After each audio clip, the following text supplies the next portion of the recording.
अस्सलाम वालेकुम students, welcome back to the channel mathematics by Panjwani. Trigonometry function and graph के concept को ही कंटिन्यू करें, मतलब इसी चैप्टर को हम कंटिन्यू कर रहे हैं। और हमने लास्ट जो हमने पढ़ा था वो इवन ऑड पढ़ा था। अब हम जा रहे हैं पीरियड्स के ऊपर कि बेसिकली साइन का पीरियड क्या होता है, कॉस का क्या होता है, टेन क्या होता है। पहले तो पीरियड्स को समझ लेते हैं। साइन कॉस दोनों का जो पीरियड होता है वो होता है 2 पाई के बराबर।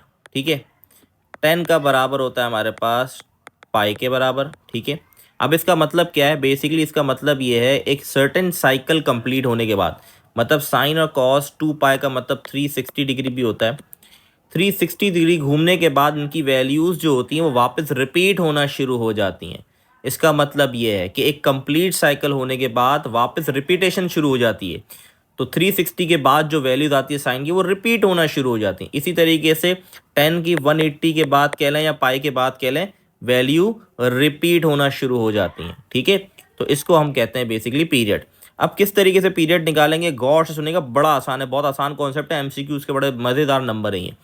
तो ये साइन लिखा हुआ है, इसका एंगल जो भी गिवन है उसको लिख दें, और इसका पीरियड क्या होता है? 2 पाई होता है। ठीक है, तो यहाँ पर एक्स क्यों निकाला? 3 वहाँ जाके क्या हो जाएगा? डिवाइड। तो 2 पाई/3 इसका पीरियड हो गया। बस दैट्स इट, ये हो गया पीरियड। सेकंड देख लें, एंगल क्या लिखा हुआ है? 4x, इसका पीरियड क्या होता है? 2 पाई। 4 को वहाँ जाके डिवाइड करा दें, कटिंग कर लें, तो ये हो गया पाई/2 हमारा पीरियड हो गया। That's it. आगे बढ़ते हैं, यहाँ देख लें 10। अच्छा, यहाँ पर जो एंगल है वो क्या है मेरे पास? x/3, तो x/3 ले लिया, ये बराबर है मेरे पास पाई के। 3 वहाँ जाके मल्टीप्लाई करा दिया, तो ये हो गया 3 पाई। बिल्कुल डन हो गया। ठीक है, तो आई होप इसमें कोई कन्फ्यूजन आप लोगों को नहीं होगी। बड़े सिंपल सिंपल से कॉन्सेप्ट हैं, कोई मुश्किल कॉन्सेप्ट नहीं है। ठीक है, इसी तरीके से आगे बढ़ते हैं हम सेक के ऊपर। तो सेक से घबराने की ज़रूरत नहीं है, इसका भी पीरियड बेसेक किसका रेसिप्रोकल होता है? कॉस का होता है। तो यहाँ x/5 इज इक्वल टू 2 पाई। 5 को वहाँ मल्टीप्लाई करा देंगे तो 10 पाई हो गया हमारे पास। ठीक है, तो आई होप ये वाले सवाल आप लोग को क्लियर होंगे। इसी तरीके से फिफ्थ पार्ट, ये मेरे पास फोर्थ पार्ट का जवाब था। ठीक है, फिफ्थ पार्ट का जवाब देख लेते हैं। फिफ्थ पार्ट हमारे पास है 3x/2, इसको बराबर ले लूँगा 2 पाई के, तो ये हो जाएगा 4 पाई/3, क्योंकि 3 वहाँ जाके डिवाइड हो जाएगा। तो आई होप ये वाली चीज़ आप लोग को क्लियर होगी। ज़्यादा मुश्किल नहीं है, चीज़ें आसान है।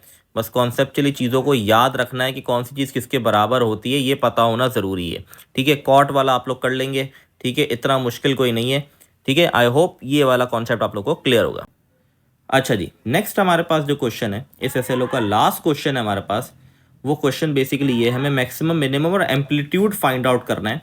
मैक्सिमम मिनिमम किस तरीके से निकालते हैं, बड़ा सिंपल है, लेकिन उससे पहले एक कॉन्सेप्ट को समझा दूं मैं। बेसिकली ये होते क्या है, एक ग्राफिकल पॉइंट ऑफ व्यू से मैं समझा देता हूँ आप लोग को। समझिए, ये ग्राफ है मेरे पास जो, अच्छा ग्राफ इतना एक्यूरेट अच्छा नहीं बना, तो बेसिकली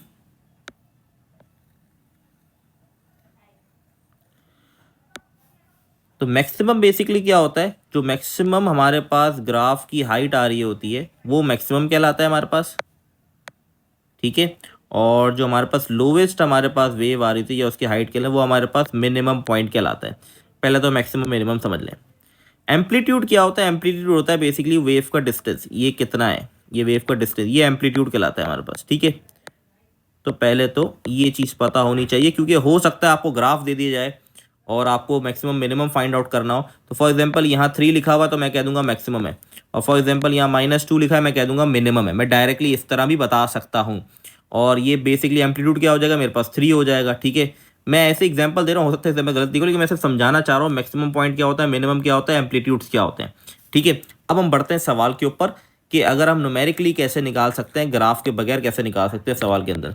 तो यहाँ पर हमारे पास किस तरीके से निकलेगा, बहुत ही सिंपल सा कॉन्सेप्ट है, कोई मुश्किल सवाल नहीं है, बहुत ही सिंपल सिंपल सवाल है। मैक्सिमम वैल्यू निकालने का जो फॉर्मूला हमारे पास होता है वो है a+b मॉड। ठीक है, मॉडुलस का निशान है हमारे पास। ए कौन सा होगा? जो पहली वैल्यू वो ए हो गई और दूसरी वैल्यू मेरे पास बी हो गई। तो ये तो ऑलरेडी पॉजिटिव ही है, तो कोई साइन में फ़र्क पड़ेगा नहीं। तो ये आ गया 4 + 3 = 7। ये आ गई मैक्सिमम वैल्यू। मिनिमम वैल्यू का फॉर्मूला भी एग्जैक्टली सेम है, बस बीच में प्लस की जगह माइनस कर देंगे हम, बाकी सब चीज़ें सेम है। तो यहाँ आ गया 4 -3, तो आंसर आ गया 1 मेरे पास। ठीक है, ये आ गया मैक्सिमम मिनिमम। अब अगर सेकंड आपने निकालना है तो आपके ए हो गया 2/3 और बी हो गया 4 के बराबर। यहाँ -4 है, लेकिन इस मॉडुलस साइन होने की वजह से ये पॉजिटिव हो जाएगा। तो मैं ये वाला पार्ट भी आपको करके दिखा देता हूँ। इसका मैक्सिमम अगर फाइंड आउट करना है मुझे, तो ए की जगह आ जाएगा 2/3 प्लस बी की जगह -4। क्योंकि ये मॉडुलस साइन इसको पॉजिटिव कर देगा तो ये प्लस का 4 हो गया। तो आंसर मेरे पास बन जाएगा ये 4 3 12, 12 प्लस 14/3। इसी तरीके से मिनिमम निकालना है हमें, तो ये 2/3 माइनस और ये माइनस का 4, फिर ये पॉजिटिव बन जाएगा, लेकिन बीच में ऑलरेडी माइनस भी है। तो ये 4 0 12, तो ये आ जाएगा मेरे पास -10/3। ठीक है जी, बाकी दो पार्ट्स थर्ड फोर्थ आप लोग कर लेंगे। मैं एक और पार्ट आपको करके दिखा रहा हूँ, फिफ्थ पार्ट है, वो आपने देखना है किस तरीके से करेंगे इस पार्ट को। जैसे नॉर्मली हम निकालते हैं वैसे ही मिनिमम मैक्सिमम निकालेंगे। देखिए मैक्सिमम वैल्यू निकाल रहा हूँ, तो मैंने लिखा 25 प्लस, अच्छा मॉड का साइन, -12, तो ये मेरे पास आ गया 25 + 12 37। इसी तरीके से मिनिमम निकाला मैंने, 25 -12, तो ये आ गया 25 -12 13 आ गया। अब इंटरेस्टिंग बात सुन लें, बहुत इंपॉर्टेंट स्टेप है, यहाँ गलती नहीं करनी। क्योंकि हमें सवाल फ्रैक्शन की फॉर्म में था तो आंसर भी फ्रैक्शन की फॉर्म में आएगा, और फ्रैक्शन की फॉर्म में मैक्सिमम मिनिमम में चेंजेस आ जाएंगी। अभी तो 37 सबसे बड़ी वैल्यू है और क्लियरली दिख रहा है 37 is the biggest value then 13। अगर मैं कंपेयर करूँ तो क्लियरली ये मैक्सिमम आ रही है, मिनिमम आ रही है। लेकिन फ्रैक्शन के अंदर उल्टा होता है, जब हम फ्रैक्शन में आंसर लिखेंगे तो मैं लिखूंगा मैक्सिमम इक्वल टू 1/13। क्योंकि जब आप 1 को डिवाइड करेंगे 13 से तो आपके पास आ रहा होगा 0.076 करके कुछ, और मैं मिनिमम को लिखूंगा 1/37। ठीक है, 1 डिवाइड बाय 37 करेंगे तो आपके पास आ रहा होगा 0.02। ठीक है, पॉइंट्स में चेक करेंगे तब भी बेसिकली आपको, ये तो बेसिक सा कॉन्सेप्ट है कि डिनोमिनेटर में जितनी बड़ी वैल्यू होगी वो उतनी छोटी होती जाएगी। तो इसीलिए ये जो 37 है ये मिनिमम में कन्वर्ट हो गया क्योंकि डिनोमिनेटर में लिखना था, और ये जो मिनिमम वैल्यू आई थी जो हमारे मुताबिक, ये हमारे पास मैक्सिमम में कन्वर्ट। तो इसका आंसर 1/13 मैक्सिमम और मिनिमम 1/37, ये इसका करेक्ट आंसर है। आई होप ये क्लियर होगा। ये हमारा SLO नंबर 1 कंप्लीट हो गया अल्हम्दुलिल्लाह से।